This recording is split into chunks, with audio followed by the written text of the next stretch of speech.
Ricky, where's it all at for you now?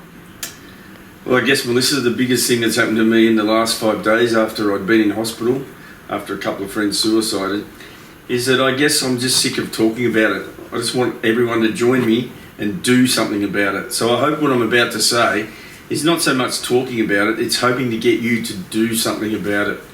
So when I was in hospital 2 weeks ago, a psychologist sat down with me and asked me about what I'd been through and why I was grieving about the suicides of 2 friends, etc. and asked me if I would actually do something publicly to try and help other people. Would I go and actually talk to people? Now, that's not me. I've been through a lot of things in my life, probably way more than most people on this planet, and I've had to cope with a lot more. I'm very resilient. But this time, for some reason, I decided, no, you're not a big tough boy anymore. You need to go and talk to some friends. And I didn't realise what I'd started. I spoke to family members, I spoke to old teammates, I spoke to people I went to school with, I reconnected with them.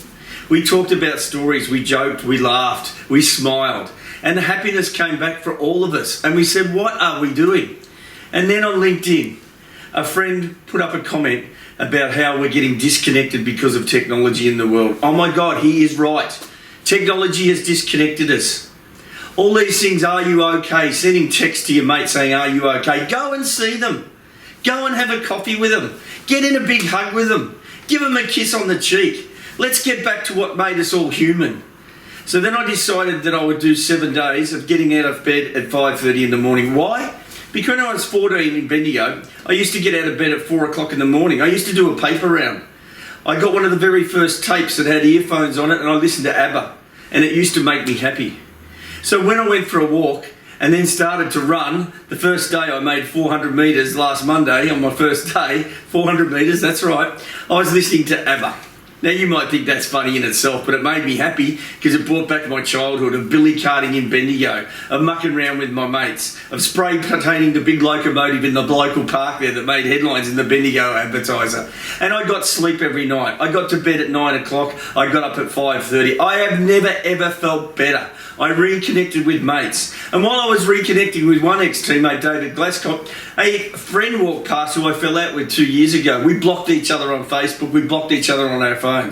I stood up, I hugged him. He said, mate, I've been dying to see you. We went out for lunch the next day. We're now back together. We've now unblocked each other. You don't need to have enemies in this world. You need to have friends and teammates. You need to smile. And so whilst I did all this, I remember what my granny Peg said. Go to the bathroom every morning, smile in the mirror, get the blood circulating, Ricky, and you'll get that energy back again. And one other thing, don't let the bastards beat you. And she meant the bastards in your head. Fast forward to Friday. I've gone from 400 metres on my run, I'm up to about 800 metres by now, and I go to a restaurant opening. Greg Williams is there. My old mate Diesel won a couple of Brownlow medals. He started to talk about the people in the room and he came to me. And he goes, Ricky Nixon, I'll never forget how smart he was when he was 15. I went, oh my God, where is this going? He said he used to organise bus trips to the snow with all the kids, 15-year-old kids. He was so smart, he used to charge us all $50 back in that day. He was probably making a bloody fortune. The crowd erupted. I went, oh my God, I forgot all about that. It was one of the great days of my life growing up in Bendigo. But it made me happy again. So where am I going with all of this? Final thing is Alex Marcoux, 3 premierships at Carlton, one of my great mates. I saw him the other day and he said, Rick, you used to do a Melbourne Cup party every year. We used to all come along. Our wives were best friends. Our kids were best friends. We haven't done it for 10 years. We've disconnected. Let's do it this year. Let's reconnect. Wow, we're doing it. Our kids are in their 20s. 2 of them are 28. They're reconnecting. You do it. Start tomorrow. I want to see a full week of you reconnecting with business partners, with people you've fallen out with your mates. I want to see you high-fiving. I want to see photos of you hugging and kissing, and let's reconnect and let's get the mental state of this country and everybody else up and going. Boys, time to reconnect. Reconnect!